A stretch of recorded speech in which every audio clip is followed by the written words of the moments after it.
संसारमा भएका पृथ्वीमा भएका हरेक मानिसलाई सबैभन्दा बढी एउटा कुरोको डर लाग्छ, त्यो चाहिँ मृत्युको डर हो।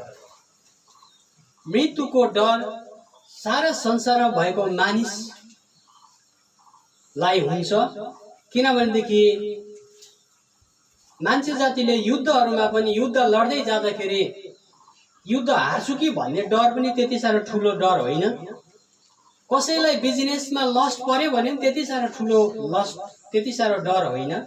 तर सबैभन्दा डराउनु पर्ने, सबैभन्दा मान्छे जातिको लागि डराउनु पर्ने कुरा चाहिँ मृत्यु हो। यो मृत्यु चाहिँ मान्छेको जीवनमा आएको कारणले गर्दाखेरि नै मृत्युले नै मान्छेलाई सधैँको लागि बिछोड बनाइदिन्छ। परिवारमा मृत्युको कारणले गर्दाखेरि सधैँको लागि छुटेर जान्छ।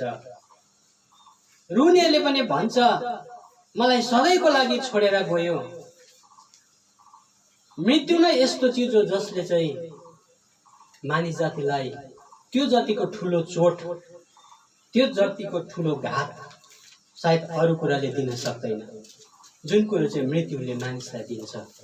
यो मृत्यु कहाँबाट आयो र मृत्युलाई कसरी चाहिँ अन्त हुन सक्छ?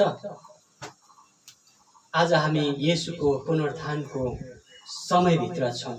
आजको दिनलाई इस्टर सन्डे भनिन्छ अनि येशूको रिजरेक्सन भएको दिन हो।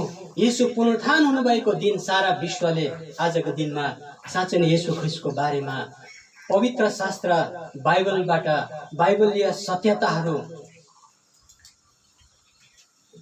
बुझाउने चेष्टा गरिरहेको छ।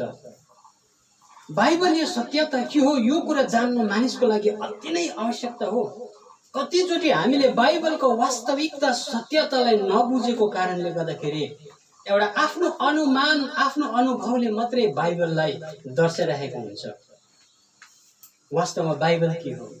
आज सारा संसारको मानिसले बाइबललाई राम्रोसँगले पढ्नु भने, बाइबलको सत्यतालाई केलाउनु भनेदेखि त्यो व्यक्तिले साँच्चै नै सत्य प्राप्त गर्नेछ, मुक्ति प्राप्त गर्नेछ र मृत्युको डर, मृत्युको भयबाट पनि उनले मुक्ति पाउनेछ। आज यही डर सारा दुनियाँको मानिसहरूलाई छ कि मृत्यु कहाँबाट आए? मृत्युले मान्छेलाई साह्रै डरलाग्दो चोट दिने गर्छ। यो मृत्युलाई हटाउनको निम्ति हामीले के गर्नुपर्छ? सबै मानिस एक दिन मर्छ। अमर जीवन कसैले पनि पाएको छैन। तर के मान्छेको जीवन त्यति मात्र हो? मान्छे जन्म लिएर आइसकेपछि 70-80 वर्ष पुगेपछि, 90 वर्ष पुगेपछि बास खलास, त्यहाँदेखि उता सकियो। मान्छेको अध्याय त्यतिसम्म मात्रै हो। त्यहाँदेखि उता के मान्छेको लागि फेरि पनि चान्स छैन, उपाय छैन। आज यो जान्नु चाहिँ मान्छेको लागि सबैभन्दा ठुलो महत्त्वपूर्ण कुरो हो। अनि वचनमा हामी हेर्नेछौँ, किनभनेदेखि येशू ख्रीष्ट चाहिँ क्रुसमा मारिनुभयो। वचनमा लेखे अनुसार येशू ख्रीष्ट क्रुसमा मारिनुभयो। तपाईलाई म एउटा वचनको खण्ड पाठ गरेर सुनाउँदैछु। लुका रचित सुसमाचार 24:7 पदलाई म हेर्नेछु। 24:7ले यहाँनिर भन्छ, तपाईहरुसँग बाइबल छैन भने बाइबल लिएर हेर्नुहोस्, कसैलाई मागेर पढ्नुहोस्। यो मैले आफ्नो गोजीबाट भनेको होइन, कुनै पनि मान्छेले लेखेको किताबबाट, बुकबाट बताएको होइन। यो पवित्र शास्त्र बाइबलबाट म बताउन गइरहेको छु। यहाँनिर लुका 24:7ले भन्छ कि मानिसको पुत्र पापी मानिसहरूको हातमा सुम्पिनु र क्रुसमा टाँगिनु र तेस्रो दिनमा जीवित भई उठ्नु आवश्यकता छ। आमेन। मानिसको पुत्र विरोधीहरूको हातमा पक्रा पर्नु, क्रुसमा टाँगिनु र तेस्रो दिनमा फेरि पनि जीवित भई उठ्नु आवश्यकता छ। यो किन आवश्यकता भयो? यहाँनिर आवश्यकता भनेर बताएको छ कि येशू ख्रीष्ट तेस्रो दिनमा गाडिएर फेरि पनि उहाँ जीवित हुनु आवश्यकता छ। यो बाइबल धर्मशास्त्रले, पवित्र शास्त्रले यो कुराहरू बताएको छ। अनि साँच्चै येशू ख्रीष्ट विरोधीहरूको हातमा पक्रा परे, क्रुसमा टाँगे, उहाँ गाडिए पनि र 3 दिनको बादमा आजको दिनमा बिहान उहाँ जीवित भई उठ्नुभयो, किनभने जीवित हुन आवश्यकता थियो। मानिस जातिको लागि, हरेक मानिसको लागि चाहिँ, मानिस जातिको लागि चाहिँ येशू ख्रीष्ट चाहिँ यदि मृत्युबाट जीवित नहुनु भएको भएदेखि अहिले पनि मानिसको जिन्दगी अधुरा थियो। यी मानिस अहिले पनि मृत्युको डर बोकेर बाँच्नु पर्ने थियो। मृत्युको भयले मानिसलाई सताइरहेको हुने थियो। तर येशू ख्रीष्ट चाहिँ तेस्रो दिनमा जीवित भए उठ्नु आवश्यकता थियो। अनि आजको दिनमा उहाँ त्यो आवश्यकता अनुसार उहाँ जीवित हुनुभएको प्रमाण हामीले बाइबलबाट हेरेका छौँ। आज धेरैजनाको येशू ख्रीष्टको पुनरुत्थानको बारेमा आफ्नो आफ्नो टिप्पणी छ, आफ्नो आफ्नो बुझाइ अनुसार छ।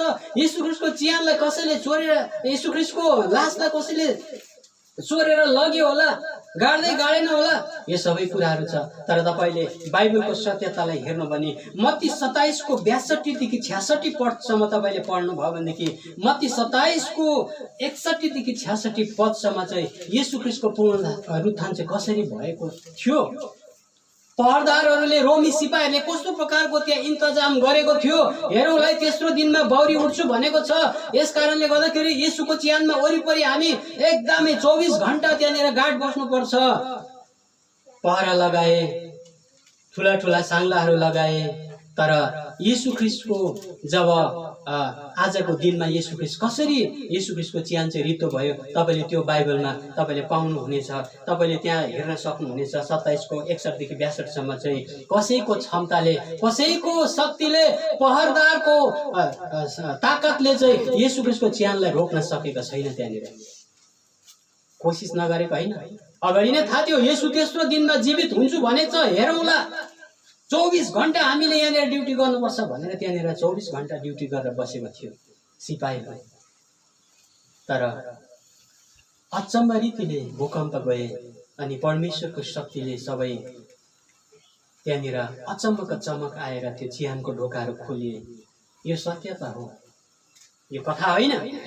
बाइबलमा तपाईले यसको सत्यता पाउनुहुन्छ। अनि त्यो कुरालाई लुकाउनको लागि पनि फेरि के गरेछ भनेदेखि मत्तीको 28 को 11 देखि 15 सम्म तपाईले पढ्नु भयो भनेदेखि फेरि त्यो सिपाहीहरूले एउटा उपाय, उनीहरू डराए।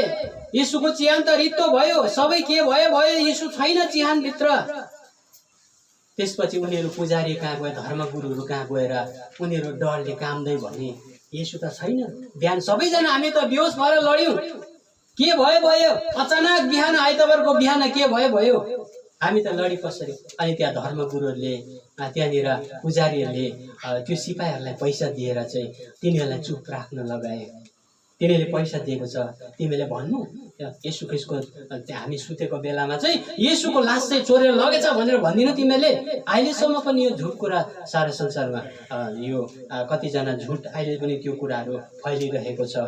तर बाइबलले क्लियरली बताइदिएको छ येशू ख्रीष्ट कसरी पुनरुत्थान हुनुभयो र कस्तो कस्तो षड्यन्त्र रचेको थिए विरोधीहरूले। तर येशूलाई चाहिँ, येशूको चिहानको ढुङ्गा चाहिँ कुनै पनि व्यक्तिले खोल्न नसक्ने अवस्था थियो, कुनै पनि मान्छेले खोल्न नसक्ने अवस्था थियो, सिवाय परमेश्वरको शक्ति र परमेश्वरको ताकत बिना परमेश्वरको शक्तिले मात्र त्यो चिहानको ढोका खोलिन सक्दथ्यो। अनि त्यो चिहानको ढोका चाहिँ अहिले पनि इजरायल देशमा खुल्ला छ। हरेकजना गएर त्यहाँनिर गएर हेर्न सक्नुहुनेछ र कतिजनाले हेरेर पनि आएको छ। यसकारणले आवश्यकता थियो येशू ख्रीष्ट चाहिँ मारिनु आवश्यकता थियो। मारिनु मात्रै आवश्यकता होइन, तर 3 दिनको बादमा जीवित हुनु पनि आवश्यकता थियो। आमेन। यहाँ दुईटा कुरोको आवश्यकता देखियो। एउटा कुरो शुक्रबारको दिन वा क्रुसमा बलिदान हुनु आवश्यकता थियो। यो आवश्यकता हो, मानिसको पापको निम्ति उहाँ मारिनु पर्छ। तर क्रुसमा मारिएर मात्रै भएन, तर तेस्रो दिनमा फेरि उहाँ जीवित हुन पनि त आवश्यकता छ। क्रुसमा मारेको भयो भनेदेखि त मैले पहिला पनि भने धेरैजना शहीदहरू भए, धेरैजना त्यहाँ येशूको छेउछेउमा भएको दाहिने र देब्रेपट्टि डाकु पनि त थियो, तिनीहरू पनि त मारिए। तर त्यस्तो होइन। त्यो 2 जना डाकुहरू के 3 दिनको बादमा जीवित भएर भएन। क्रुसमा मारिनु पर्ने आवश्यकता थियो र 3 दिनको बादमा उहाँ जीवित हुन पनि आवश्यकता थियो। आज यो जित, यो विजय चाहिँ तपाईँ र मैले हासिल गरेको छौँ। सारा संसारमा तपाईँ र मैले विश्वास गरेको ईश्वर चाहिँ चिहानमा बसेको हुनु भएन, उहाँ चिहानबाट बाहिर निस्किआउनु भएको छ। अनि यहाँनिर लुका 12 को 24 पदले भन्छ, योहन्ना 12 को 24 पदले भन्छ, साँचो साँचो म तिमीहरूलाई भन्दछु, गहुँको दाना भुइँमा परेर मरेन भने त्यो एक्लै रहन्छ, मर्यो भने त्यसले धेरै फल फलाउँछ। आमेन। गहुँको दाना येशू चाहिँ यो संसारमा गहुँको दाना बनेर आउनुभयो धरतीमा, उहाँ गाडिनु भयो। अनि यहाँनिर भन्छ गहुँको दानासँग तुलना गरेर गहुँको दाना चाहिँ भुइँमा परेर मरेन भने एक्लै रहन्छ, मर्यो भने त्यसले धेरै फल फलाउँछ। आज येशू ख्रीष्ट यो धरतीमा गहुँको दाना बनेर जमिनमा गाडिनु भयो, तर गाडेकै हुनु भएन। गहुँको दाना पनि त यदि त्यो मरेन भने त्यो एक्लै रहन्छ, तर त्यो मर्यो भने मात्र त्यसले धेरै टुसाहरू पलाउँछ, त्यसले धेरै 100 गुणा 60 गुणा त्यसले फल दिन्छ नि। अनि येशू ख्रीष्ट यो धरतीमा गहुँको दाना बनेर आउनुभयो, जो आफ्नो जीवनलाई तपाईँ र मेरो निम्ति बलिदान गरेर उहाँ फेरि पनि उहाँको अन्यायहरू उहाँलाई विश्वास गर्नेहरू आज यो धरतीमा करोडौं दानाहरू उहाँले उमार्नु भयो। गहुँको दानाबाट आज करोडौं दानाहरू उम्रेको छ। तपाईँ र म पनि त्यही फलस्वरूप तपाईँ र म गहुँको दानाको फलहरू हो। आमेन। तपाईँ र हामी कहाँबाट उम्रियौँ? त्यो गहुँको दाना रोपेको थियो धरतीमा, आज त्यहाँबाट उम्रिएको सारा विश्वमा आज करोडौं मानिसहरू चाहिँ त्यही गहुँको दानाको बिउहरू हो। आज उनीहरूले प्रभु यीशु ख्रीष्टलाई विश्वास गरेका छन्।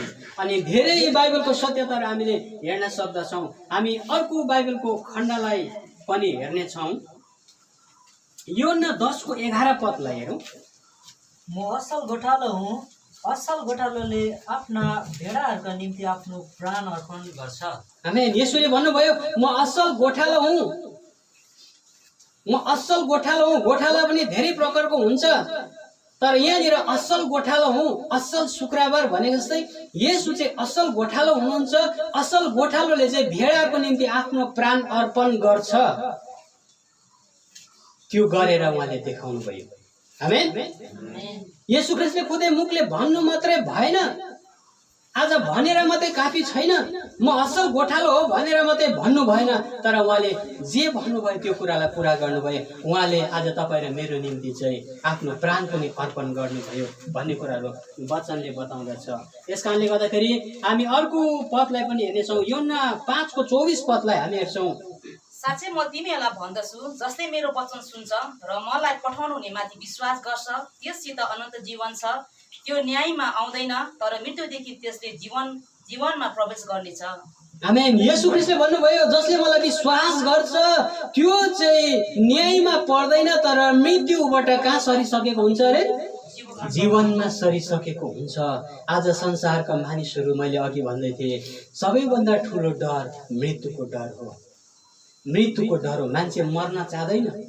मान्छे किन यो शरीरको मृत्यु पनि मान्छेलाई किन मन पर्दैन भनेदेखि सायद एउटा कुरा थाहा छ होला कि अब म गएपछि म गए हो, फेरि फर्केर आउन सक्दिनँ, मेरो लागि अर्को उपाय नै छैन। यसकारण म संसारमा धेरै बाँच्नु पर्छ, म मर्न चाहदिनँ यो संसारमा, यो पृथ्वीमा भनेर उनीहरूले किन इच्छा राख्छ भनेदेखि मृत्यु पारीको आशा सायद अधुरो भएर होला, मृत्यु पछिको उपायहरू नदेखेर होला, मृत्यु पछिको कुनै पनि आज सत्यता कुराहरू चाल नपाएर होला। वचनले भन्छ योहन्ना 5:24 कि त्यो न्यायमा पर्दैन, तर मृत्युबाट जीवनमा सरेको हुन्छ। येशू ख्रीष्टलाई विश्वास गर्नेहरू चाहिँ आज मृत्युबाट चाहिँ जीवनमा सरिसकेको हुन्छ। किनभने यसको उदाहरण हामीले हेरिरहेको छौँ। किनभने येशू चाहिँ कसरी मृत्युलाई जितेर बाहिर निस्किनु भयो भन्ने कुराहरू हामी हेर्छौँ। अनि यीशुले योहन्ना 11:25 भन्नुभएको छ, पुनरुत्थान र जीवन मनै हो, मलाई विश्वास गर्ने मरे भने पनि बाँच्ने छ। यो आशा हो तपाईँ र मेरो, यो मेरो विश्वास हो। हामी कसरी जीवनमा सरेको हुन्छौँ यीशुलाई विश्वास गर्दाखेरि? किनभने यीशुले भन्नुभयो उहाँ चाहिँ पुनरुत्थान र जीवन हुनुहुन्छ नि त, यसकारण हामी पनि मृत्युबाट जीवनमा सरेको हुन्छौँ। यदि यीशुलाई विश्वास गर्छौँ हाम्रो जीवन पनि सरेको हुन्छ भन्ने कुरा देखेछ। अनि योहन्ना 5:28-24 5:28-29 यसमा अचम्म नमान, किनभने बेला आउँछ जब च्यानमा हुनेहरू सबैले उसको स्वर सुनेछ।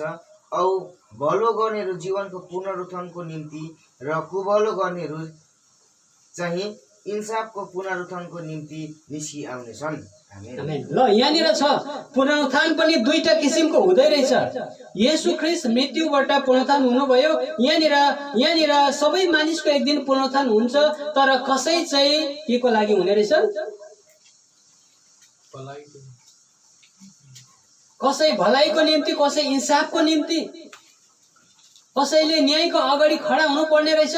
हरेक जनाको एक दिन पुनरुत्थान हुन्छ। संसार भएको मान्छे यस्तो होइन कि प्रभु यीशु ख्रीष्टलाई विश्वास गरेर विश्वास नगर्नेहरू त गए उनीहरू फेरि बिउदनु पर्दैन, सक्यो भन्ने पनि होइन। तर संसारमा भएको हरेक मानिस जाति चाहिँ मरेपछि एक दिन ऊ पुनरुत्थान हुनुपर्छ। कोही पनि मरेकै हुँदैन। चाहे जुनसुकै धर्मको होस्, जुनसुकै जातिको होस्, पृथ्वीमा भएको मानिस जातिको एक दिन पुनरुत्थान हुन्छ। सबैजनाको हुन्छ। क्रिस्चियनको मात्रै होइन, सबैजना एक दिन बिउतनुपर्छ। तर यहाँनिर दुई भागमा छुटेको छ। बिउतिएर कता कता जानुपर्ने यहाँनिर बाइबलले बताइदिएको छ। कहाँ जानुपर्ने रहेछ? फेरि एकपल्ट सुन्नु एक लाइन। औ भलो गर्नेहरू जीवनको पुनरुत्थानको निम्ति, भलो गर्नेहरू जीवनको पुनरुत्थानको निम्ति, तर कुभलो गर्नेहरू चाहिँ इन्साफको पुनरुत्थानको निम्ति। इन्साफको पुनरुत्थानको निम्ति उनीहरू खडा हुनुपर्ने छ। दुई प्रकारको पुनरुत्थान देखियो यहाँनिर। इन्साफको लागि पनि संसारका सबै मानिसहरू एक दिन इन्साफको लागि, न्यायको लागि पनि पुनरुत्थान हुनुपर्छ। कोही पनि छोडिने छैन। यस कारणले गर्दाखेरि हरेक मानिस जातिको पुनरुत्थान हुन्छ, तर दुई ठाउँमा जानुपर्ने हुन्छ। असल गर्नेहरू, येशू ख्रीष्टलाई विश्वास गर्नेहरू चाहिँ जीवनको लागि तिनीहरू पुनरुत्थान भएर जानेछ। तर यदि येशूलाई चिन्न सकेन, येशूको रगतले पाप क्षमा भएको छैन भनेदेखि ऊ पनि पुनरुत्थान हुनुपर्छ, तर इन्साफमा उसले खडा हुनुपर्छ। पुनरुत्थान चाहिँ हरेकको हुनेछ, त्यति बेला वचनले भन्दछ। यस कारणले येशू ख्रीष्टले तपाईँ र मेरो निम्ति चाहिँ उहाँले के गर्नु भनेर हामीहरूलाई, हाम्रो जीवनलाई बचाउनको लागि, हाम्रो आत्मालाई बचाउनको लागि उहाँले खुदै आफ्नो जीवनलाई क्रुसमा दिनुभयो र भयानक कष्ट सहेर उहाँले मृत्युलाई अँगाल्नुभयो। कसैले भन्छ नि एकजनाले जोखिम उठाए हजारौं मानिस बाँच्न सक्छ। आज को भइदिने त्यो जोखिम उठाउने मान्छे? संसारको मानिसको लागि कसले जोखिम उठाउन सक्ने? आज देशको लागि कुन चाहिँ नेता चाहिँ निस्किने कि देशको लागि शहीद हुने नेता को छ? एउटा राज्यको लागि, एउटा स्टेटको लागि ज्यान दिन सक्ने नेता को छ? सायद हामीले पाउन सक्छौँ कि सक्दैनौँ? हामीले पाउन सक्छौँ कि सक्दैनौँ? तर येशू ख्रीष्ट सारा संसारको लागि उहाँले जोखिम उठाउनु भयो। आमेन। सारा संसारको मानिसको निम्ति येशू ख्रीष्टले जोखिम उठाउनु भयो। आफ्नो जीवनलाई मानिसहरूको हातमा, विरोधीहरूको हातमा दिए। अब त्यहाँ पनि कतिजनाले त प्रश्न गर्न सक्छ, गल्ती गरेर क्रुसमा झुन्डायो भन्ने धेरैजनाले भन्छ। येशू वचनमा लेखेको छ येशू निष्पाप हुनुहुन्थ्यो, येशूले कुनै पाप गर्नुभएको छैन। त्यो डाकुले धरीबन्दी चिनेको थियो, यिनी त परमेश्वरको पुत्र हुनुहुन्छ, यिनले कुनै दोष गरेको छैन भनेर भन्दछ। अनि त्यहाँ पिलादासको पत्नीले पनि त्यहाँनिर भन्छ, खबरदार उसलाई तिमीले नछुनु, किनभने येशूलाई देख्ने दृष्टिकोण त्यहाँनिर धेरैजनाले चिनेका थिए येशू चाहिँ को हुनुहुन्छ भनेर। तर पनि येशू विरोधीहरूको हातमा पक्रा पर्न लेखिए अनुसार उहाँ पुरा हुनुपर्ने थियो। संसारमा एउटा बलिदानको खाँचो थियो। संसारको मानिसहरूको निम्ति एउटा बलिदान हुनुपर्ने आवश्यकता थियो। यस कारणले गर्दाखेरि यो कुराहरू पुरा भएर गएको छ। र हामीले पहिलो कोरिन्थी 15:55 पनि सुनौँ त। ए मृत्यु तेरो विजय कहाँ? ए मृत्यु तेरो खेल कहाँ? आमेन। ए मृत्यु तेरो विजय कहाँ? तेरो खेल कहाँ? त्यहाँबाट उता पढ्दै अलिकति अगाडि पढौँ फेरि। 56। मृत्युको खेल पाप हो र पाप शक्ति व्यवस्था हो, तर परमेश्वरलाई धन्यवाद हो जसले हामीलाई हाम्रा प्रभु ख्रीष्टद्वारा विजय दिनुहुन्छ। आमेन। प्रभु येशू ख्रीष्टद्वारा हामीलाई विजय दिनुहुन्छ। मृत्युमाथि कसले विजय पायो? सम्झिनुहोस्, मृत्युमाथि येशूले त विजय पाउनु भयो। येशू सँगसँगै तपाईँ र मैले पनि मृत्युमाथि विजय पाएका छौँ। अब सोध्नु हुँदैछ, ए मृत्यु तेरो खेल कहाँ? मृत्यु त यीशु ख्रीष्टमा विजय भएको छ। मृत्युलाई किल गर्नुभयो, मृत्युलाई नाश गर्नुभयो। मृत्युको डर मानिसहरूमा छाइरहेको संसारमा सारा संसारको मान्छे मृत्यु मन पराउँदैन, मृत्युमा जानु मन पराउँदैन। यो मृत्युको डरलाई येशूले चाहिँ यहाँनिर मेटाउनु भएको कुराहरू हामी पाउँदछौँ। अनि मत्ती 28को 1 देखि 6 सम्म मैले कसैलाई दिएको छु भने पढिदिनुहोस्। मत्ती 28को 1 देखि 6 सम्म।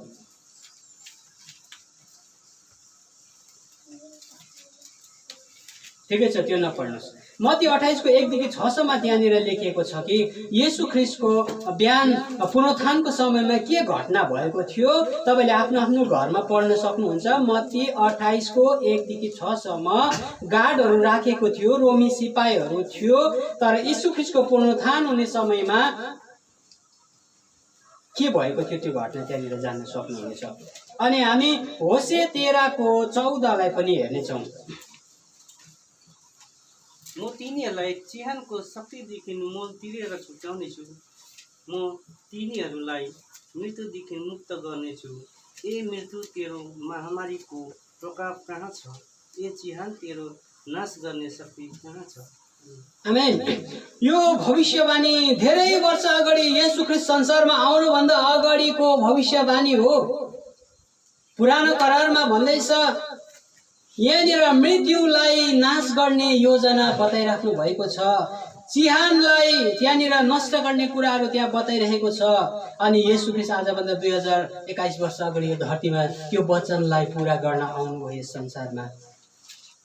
चिहानको डर, मृत्युको डर, मान्छेलाई चिहानमा जान मन पर्दैन।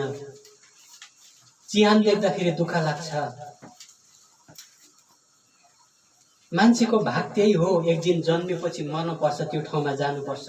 तर धेरै अगाडिदेखि येशू ख्रीष्टको बारेमा यहाँ बताइरहेको छ कि भविष्यवाणी पनि भएको छ कि मृत्यु र चिहानको शक्तिको विरुद्धमा त्यहाँनिर बोलिराख्नु भएको छ।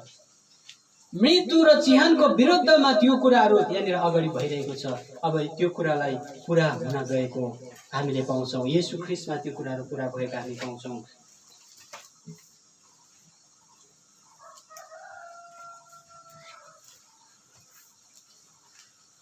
आज हामीले सारा इतिहासमा हेर्यौँ भनेदेखि सारा इतिहासमा हामी जन्मेको घटनाहरू पनि पाउँछौँ। महान महान व्यक्तिहरूको जन्मेको इतिहासहरू हामी पढ्छौँ। राजा महाराजाहरू जन्मेको इतिहासहरू हामी पढ्न सक्छौँ। तर ऊ जन्मेको मात्रै पढ्न सक्छौँ, उसको मृत्युको बारेमा पढ्न हतपत पाउँदैन। मृत्यु कसरी भयो होला सायद त्यति साह्रो त्यहाँनिर हामी पाउन सक्दैनौँ। भलाइ त्यो कुराहरू पनि पाउन सक्छौँ। कुनै पनि एउटा विद्वान मान्छेको जन्मको बारेमा पनि हामी पढ्न सक्छौँ, मृत्युको बारेमा पनि पढ्न सक्छौँ।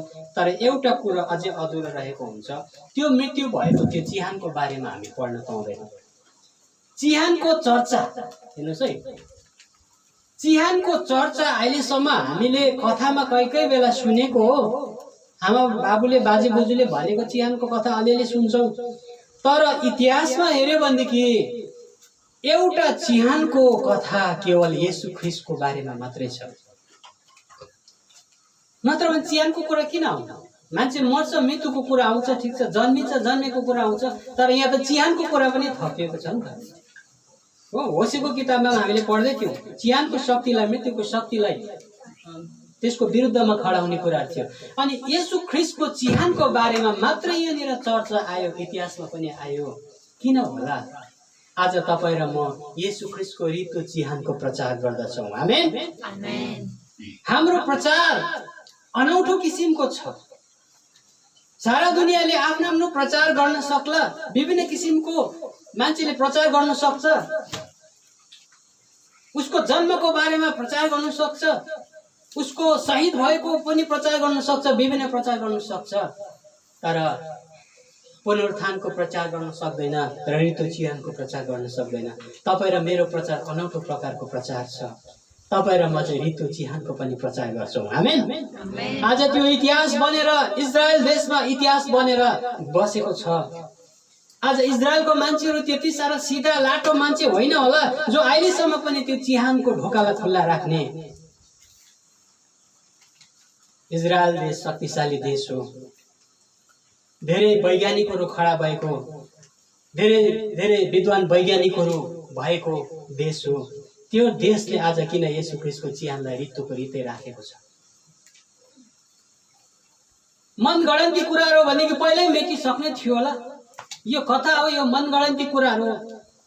तर आजसम्म पनि येशू ख्रीष्टको चिहान इजरायलमा जीवित छ। आमेन। येशूको चिहान ऋतु छ। मानिसहरू गएर दर्शन गरेर आयो, उनी मानिसहरूले हेरेर आयो त्यो ठाउँमा गएर। आज तपाईँ र मेरो परमेश्वर जीवित हुनुभएको छ अनि हामी ऋतु चिहानको प्रचार गर्दछौँ। इतिहासमा वर्णन गरिएको कुराहरू आज सबै कुराहरू मानिसहरूको बारेमा भन्न सक्छ, तर ऋतु चिहानको बारेमा नै भन्न सक्दैन। तर ऋतु चिहानको बारेमा तपाईँ र मैले मात्रै जान्न सक्यौँ, बुझ्न सक्यौँ। यो एउटा मात्रै चिहान छ यो संसारमा, त्यो चिहान येशू ख्रीष्टको चिहान हो। लाजरस पनि 4 दिनको बादमा बिउतेका थिए, हो कि न? आज येशू ख्रीष्टको चेलाहरूले धेरैजना मरेको लासहरूलाई बिउताएका थिए, तर तिनीहरू फेरि पनि चिहानमा सुत्नु त पर्यो। तिनीहरूको आफ्नो आफ्नो चिहान छ कि छैन? लाजरसको पनि चिहान छ, तर त्यो चिहान खुल्ला चिहान छैन अहिले। लाजरसको चिहान फेरि पुरिएको छ, किनभने ऊ मृतकबाट जीवित पार्नु भयो, तर केही दिन वर्षको बादमा त उहाँ फेरि मर्नु भयो नि त, होइन? उसको त एउटा चिहानै रह्यो त। तर इतिहासमा सुरुदेखि अन्तसम्म त्यो चिहानलाई पुर्नु नपर्ने चिहान, त्यो चिहानको ढोका फेरि दोबारा बन्द भएन। त्यो इतिहासमा येशू ख्रीष्टको चिहान हो। येशू ख्रीष्ट पुनरुत्थान भएर संसारमा आउनुभयो, 40 दिनसम्म चेलाहरूसँग बस्नुभयो, अनि फेरि पनि येशू ख्रीष्ट उमेर भएर उहाँ 70, 80 वर्ष, 90 वर्ष बुढो भएर फेरि मर्नु भएर फेरि त्यही चिहानमा गाडिनु भयो भन्ने कुरा लेखेको छ? लेखेको छैन। सायद लाजरस त्यस्तै भयो होला। लाजरसले चिहानबाट बाहिर निकाल्नु भयो येशूले, तर संसारमा तपाईँ र म यो शरीर सधैँभरि बाँचिरहनको लागि छैन। यो पार्थिव शरीर चाहिँ, यो पापले भरेको शरीर हामीले माटोमा दिनुपर्छ। अनि सायद लाजरस बुढो भएर 70, 80, 90 वर्ष पुगेर बुढो भएर मर्यो होला। सायद उसलाई त्यही ठाउँमा गाडे पनि होला, होइन? त्यही ठाउँमा गाड्यो होला। तर येशू ख्रीष्ट फेरि बुढो भएर त्यही ठाउँमा गाडिनु भएन। अब के भएछ त्यसको बारेमा बताउँछु। बुझ्नु?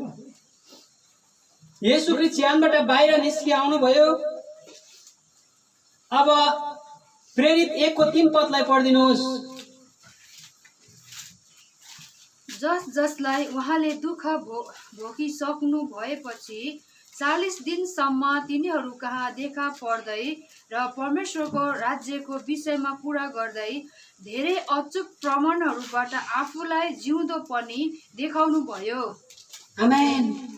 प्रेरितको किताब, बाइबलमा प्रेरितको किताब 1:3 हेर्नुहोस्। बाइबल मागेर पनि पढ्नुहोस्। बाइबल हरेकको हातमा छ। बाइबल जुनै पनि भाषामा पाउनुहुन्छ। इङ्ग्लिसमा भन्नुहुन्छ कि हिन्दीमा भन्नुहुन्छ, बङ्गलामा भन्नुहुन्छ कि या त आफ्नै तामाङ भाषामा भन्नुहुन्छ कि या त भोटे भाषामा भन्नुहुन्छ कि राई भाषामा, लिम्बू भाषामा, शेर्पा भाषामा, हरेक भाषामा बाइबल पाउनुहुन्छ। बाइबलमा गएर हेर्नुहोस्। यहाँनिर प्रेरित 1:3 भन्छ, यीशु जब जीवित भएर बाहिर आउनुभयो अनेकौं प्रमाणहरू उहाँले त्यहाँनिर दिनुभयो कि उहाँ जीवित हुनुभएको छ। आमेन। आमेन। म जीवित भएको छु भन्ने प्रमाण चाहिँ येशूले त्यो ठाउँमा अनेकौं दिनुभएको छ। उहाँ लुक्नु भएन, हो कि होइन जस्तो भएर बस्नु भएन, ढाँटेको जस्तो भएर बस्नु भएन, तर उहाँले अनेकौं प्रमाणहरू दिनुभयो कि उहाँ चिहानबाट जीवित भएर बाहिर निस्किनु भएको छ। चिहान ऋतु छ। मैले यो सानो समय चाहिँ ऋतु चिहानको बारेमा बताउँदैछु। चिहान ऋतु भयो त भनेर यीशुले अनेकौं प्रमाणहरू दिनुहुँदैछ। मलाई गाडेको चिहान हेर्नु जाऊ, ऋतु छ, अब त्यहाँ छैन भनेर यीशुले अनेकौं प्रमाणहरू त्यहाँनिर दिएको छ। अब के भएछ भनेदेखि प्रेरित 1:9, 10, 11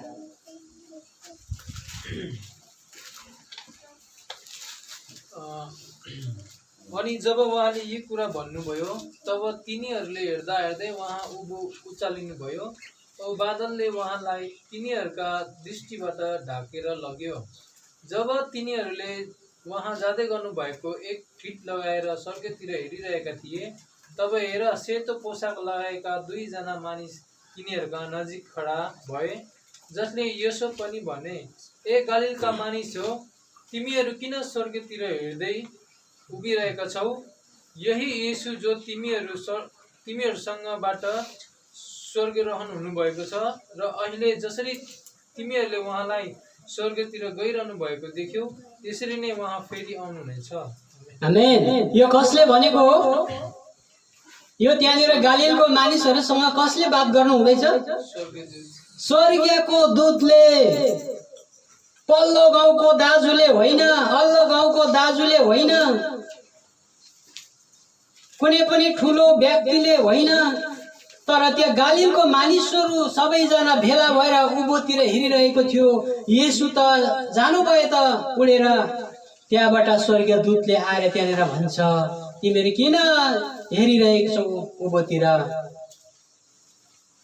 यही येशू जसरी तिमीले उँभो उडेर गएको देख्दैछौ, यही येशू फेरि तिमीलाई ल्याउन आउनुहुनेछ। आमेन। यो चाहिँ कुनै पनि व्यक्तिले भनेको होइन, स्वर्गीयको दूतले यो खबर दिएको छ। यो येशू आउँछ फेरि। त्यहाँनिर यो कुरा बताएको छैन येशू अर्कैतिर जन्म भएर आउनुहुन्छ, फेरि कसैको रूप लिएर आउनुहुन्छ पनि भनेको छैन, कसैको अर्कै रूप लिएर भेष बदलेर आउनुहुन्छ भनेको छैन। तर स्वर्गदूतले यहाँनिर भन्छ, यही येशू तिमीले राम्रो चिनिराख। उहाँले चिहानलाई रित्तो बनाएर बाहिर आउनु भएको छ। उहाँले अनेक प्रमाणहरू दिनुभयो।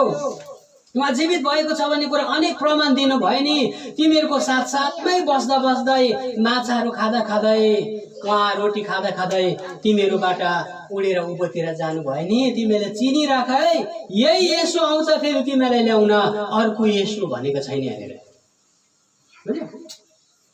चिहानबाट जीवित भएको येशू चाहिँ तिमीहरूलाई ल्याउन आउनुहुनेछ। आज येशू हामीले चिन्नुपर्छ। स्वर्गदूतले सिफारिस गरे, स्वर्गदूतले त्यहाँ छाप हानेको छ, यही येशू भनेर। यही येशू भन्नाले चाहिँ को येशू रहेछ तपाईँले बुझ्नुभयो भने त्यहाँनिर अनेक प्रमाण देख्छ। त्यो चिहानबाट बाहिर निस्केको येशू भनेको। आमेन। त्यो चिहानलाई रित्तो बनाएर बाहिर निस्किने येशू, यही येशू चाहिँ तिमीहरूलाई फेरि यो धरतीमा ल्याउन आउनुहुनेछ। हामी के अर्को येशू खोज्छौँ? फेरि अर्को येशू छैन दुनियाँमा, संसारमा फेरि जन्म लिनेवाला छैन। उहाँ फेरि क्रुसमा टाँगिनको लागि आउनुहुन्न, उहाँ फेरि मारिनको लागि आउनुहुन्न। अब तपाईँ र मेरो निम्ति यो आत्मिकी मोक्ष, आत्मिकी मुक्तिको लागि, आत्मिक उन्मुक्तिको लागि उहाँ फेरि यो धरतीमा तपाईँ र मलाई ल्याउन आउनुहुनेछ। सदाको लागि हामीलाई प्रसव वेदनाको पीडाबाट, सदा पृथ्वीमा रहेर हामी कष्टित जीवन जिएको जीवनबाट उन्मुक्ति गर्नको लागि उहाँ फेरि पनि हामीलाई ल्याउन आउनुहुनेछ। उहाँ जहाँ बस्नु भएको छ त्यो ठाउँमा म लानेछु वचनले भन्दछ। आज मेरा प्रिय दाजुभाइ दिदीबहिनी र आमा बाबुहरू, यो कुरालाई याद गर्नुहोस्, बाइबल सत्य छ। बाइबललाई झुटो प्रमाणित गर्न कसैले पनि सक्दैन। दुनियाँमा कोही पनि यस्तो व्यक्ति एकजना पनि जन्मिन सकेन कि बाइबललाई झुटो साबित गर्नु। आज मान्छेको कुराबाट आज धेरै गलत कुराहरू सुनेका छौँ, गलत कुराहरू बुझी पठाएको छौँ। आज एकजना व्यक्तिले त ट्रेनमा जाँदाखेरि एकजना व्यक्तिले सोध्यो अरे तपाईँको के हरायो भन्दा बाइबल हराएको थियो, मेरो बाइबल छोडेको छैन, म बाइबल ल्याउन आएको भन्दाखेरि त्यहाँ साथीमा त्यहाँनिर चर्चा भएछ यो बाइबल के हो भनेर सोधखोज गर्दाखेरि अर्को साथीलाई बताएछ, बाइबल तिमीलाई थाहा छैन अहिलेसम्म? बाइबल के हो त हो? त्यो अङ्ग्रेजहरू यो इन्डियामा आएर चाहिँ अङ्ग्रेजहरू यो इन्डियामा आएर कसरी कब्जा गरे र इन्डियालाई कसरी उनीहरूले कब्जा गरेको थियो त्यसकै बारेमा अङ्ग्रेजहरूको इतिहास हो भनेर बताइदिए अरे। कति जानेको, कति ज्ञानी होइन? बाइबलको बारेमा बताउने मान्छेहरू धेरै छ संसारमा। बाइबल के हो भन्ने कुरा मान्छेले बताइदिन्छ। कति जानेको। आज कतिजनाले सोध्यो भने म जान्दछु नि, मैले बाइबल पढेको छु, बाइबल बुझेको छु, मैले बाइबल पढेको छु, म पनि कति त्यो सेन्ट टेरेजा स्कुलमा पढेको हो, सेन्ट पल स्कुलमा पढेको हो म, कति त्यहाँनिर बाइबल माथिबाट पढेछु। तपाईँले खास बाइबल पढ्नु भएको छ के त? अब एउटा सल्लाह दिन्छु कि बाइबल सबैको हातमा छ, तपाईँको छिमेकीको हातमा छ, तपाईँको साथीभाइको हातमा छ। बाइबल लिएर पढ्नुहोस्। र आज मैले जति कुराहरू भनेको छु त्यो कुरा चाहिँ बाइबलको सत्यताहरू हो। जबसम्म तपाईँ र मैले बाइबलको सत्यतालाई पत्ता लगाउँदैनौँ हामी भ्रममा परिरहेको हुन्छौँ, हामी धोकामा हुन्छौँ। हामीलाई भनिदिएको कुराले हुँदैन, हामीलाई कसैले भनेको कुराले हुँदैन। खुदै तपाईँले प्रमाण खोज्नुहोस् कि येशूले त चिहानबाट बाहिर निस्किनु भएको अनेकौँ प्रमाणहरू संसारमा छोड्नुभयो। उहाँ चिहानलाई रित्तो बनाउनु भएको अनेक प्रमाण येशूले दिनुभयो। हामी किन त्यो प्रमाणहरू खोज्दैनौँ? येशूको सत्यताको बारेमा त्यो प्रमाणलाई खोजी गरौँ न, हो कि होइन? आज बुझाइ के छ? तपाईँले बुझेको येशू कस्तो हुनुहुन्छ? तपाईँको बुझाइमा येशू कस्तो हुनुहुन्छ? र तपाईँको बुझाइ अनुसार बाइबल के हो? बाइबल कस्तो हो? बाइबल तपाईँले कसरी बाइबललाई परिभाषा गर्नुभएको छ जान्ने कोसिस गरौँ। बाइबलमा लेखिएको यो कुराहरू इतिहास हो, साँचो इतिहास हो। अनि बाइबलले त्यो कुराहरू बताइदियो। यहाँनिर भनेको छ यही येशू। अब हेर्नुहोस् है, अघि मैले भन्दै गरेको कुरा, येशू चिहानमा गाडिनु भयो, तेस्रो दिनमा जीवित भए उठ्नु आवश्यकता छ। ठिक छ, आवश्यकता भयो।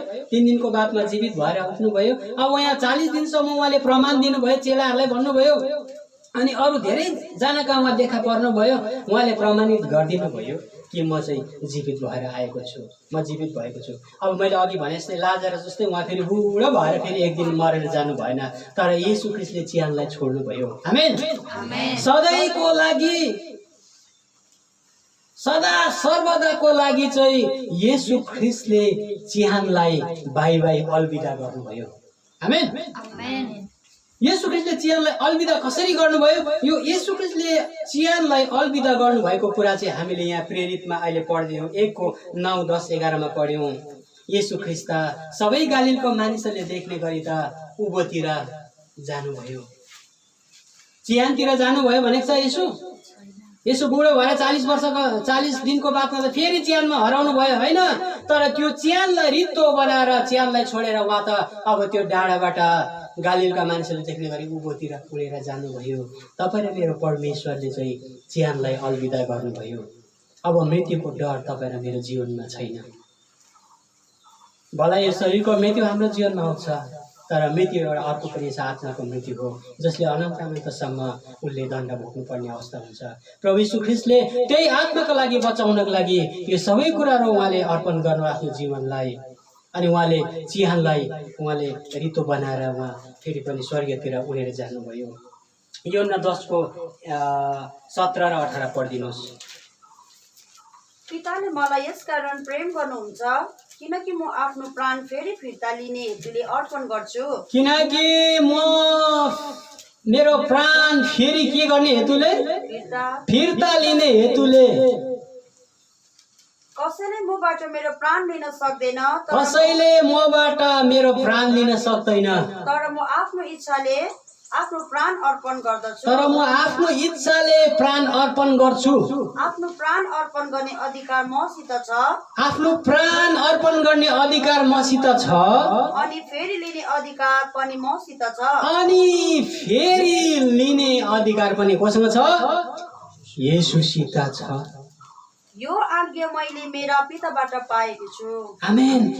ल सुन्नुहोस् है, बाइबलीय सत्यता, बाइबलको वचन, बाइबलको बानीलाई, श्लोकलाई राम्रो पढ्नु। हामी बाइबलको श्लोकलाई पढौँ। हामी येशू चाहिँ जीवित भएर आउनु भएको छ।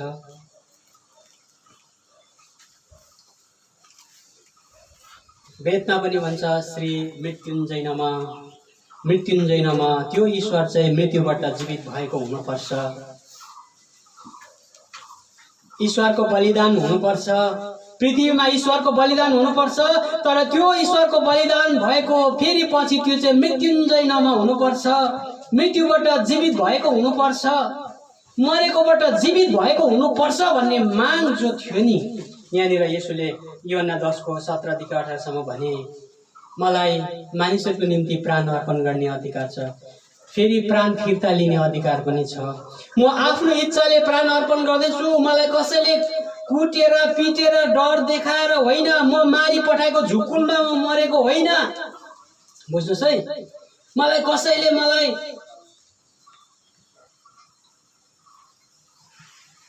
फकाएर फुस्लाएर यो दिन्छु त्यो दिन्छु, तेरो घरबार बनाइदिन्छु, तेरो म यस्तो गरिदिन्छु, तेरो भविष्य राम, तेरो परिवारको भविष्य हेर भनेर भनेको होइन। तर येशूले भन्नुहुन्छ म आफ्नै इच्छाले प्राण अर्पण गर्दैछु। येशू ख्रीष्टले संसारको सबै मानिसहरूको निम्ति आफ्नो जीवनलाई प्राण अर्पण गर्नुपर्छ भन्ने जो लेखिएको थियो, पिता परमेश्वरले उहाँलाई जे काम हराएको थियो नि त्यो कुरा उहाँले गर्नको लागि उहाँले भन्नुहुन्छ कि म मेरो प्राण चाहिँ म आफ्नो इच्छाले अर्पण गर्छु र फेरि फिर्ता लिने पनि गर्छु। येशूले त्यो प्राणलाई फिर्ता पनि लिनुभयो, क्रुसमा प्राण अर्पण गर्नुभयो, गाडिनुभयो। 3 दिनको बादमा उहाँले फेरि त्यो प्राणलाई फिर्ता पाउनुभयो, उहाँले त्यो प्राणलाई फिर्ता लिनुभयो र उहाँ जीवित भएर फेरि पनि गालिलका सबै मानिसहरूले देख्ने गरी आकाशतिर उडेर जानुभयो। यो येशू फेरि तपाईँ र मलाई ल्याउन आउनुहुँदैछ कि हामी विश्वास गर्छौँ तपाईँ र म पर्खेर बसेको येशू त्यो येशू हो जो चाहिँ चिहानबाट जीवित भएर बाहिर निस्किनु भएको छ। आमेन। चिहानलाई रित्तो बनाएर निस्किनु हुने येशूलाई तपाईँ र मैले पर्खिरहेको छु धरतीमा। हामी अरू कसैलाई पनि पर्खिनु पर्दैन यो धरतीमा, तर तपाईँ र मैले पर्खेको येशू चाहिँ येशू हुनुहुन्छ। वचनमा येशू हिजो आज सधैँभरि एक समान हुनुहुन्छ। येशू फेरि भेष बदलेर आउनुहुन्न, येशू अर्को रूप लिएर आउनुहुन्न, येशू फेरि जन्म लिएर आउनुहुन्न। तर येशूले भन्यो उहाँ अल्फा र ओमेगा, सुरु र अन्त उहाँ नै हुनुहुन्छ। सुरु पनि उहाँ, अन्त पनि उहाँ हुनुहुन्छ। उहाँ कहिले पनि बदलिराख्नुहुन्न, उहाँ एक समान हुनुहुन्छ र उहाँ फेरि पनि तपाईँ र मलाई ल्याउनको लागि धरतीमा आउनुहुनेछ। आज यो बाइबलीय सत्यता तपाईँ र मैले जान्नु आवश्यकता छ। अब तपाईँ र मैले पढेको बाइबल कस्तो छ, संसारले बुझेको बाइबल कस्तो छ, तपाईँको मित्रहरूले बुझेको बाइबल के होला, हाम्रो छिमेकीहरूले बुझेको बाइबल कस्तो छ होला, तर वास्तविकता तपाईँ र मैले पढ्दै गरेको बाइबल कस्तो छ। बाइबल पनि फरक छैन, बुझाइ मात्रै फरक छ, बुझाउने तरिका फरक होला। तर हामी यो कुरालाई जान्न सकौँ, बाइबलमा लेखिएको हरेक कुरा र वचनले भन्छ आकाश र पृथ्वी बितेर जानेछ तर मेरो वचन चाहिँ बिन्दु बिन्दु पुरा हुनेछ। येशूले भन्नुभएको छ आकाश र पृथ्वी पनि बितेर जान्छ तर मेरो वचन बितेर जाने छैन। येशूको वचन शक्तिशाली छ, येशूको वचन जीवित छ, येशू नै वचन हुनुहुन्छ।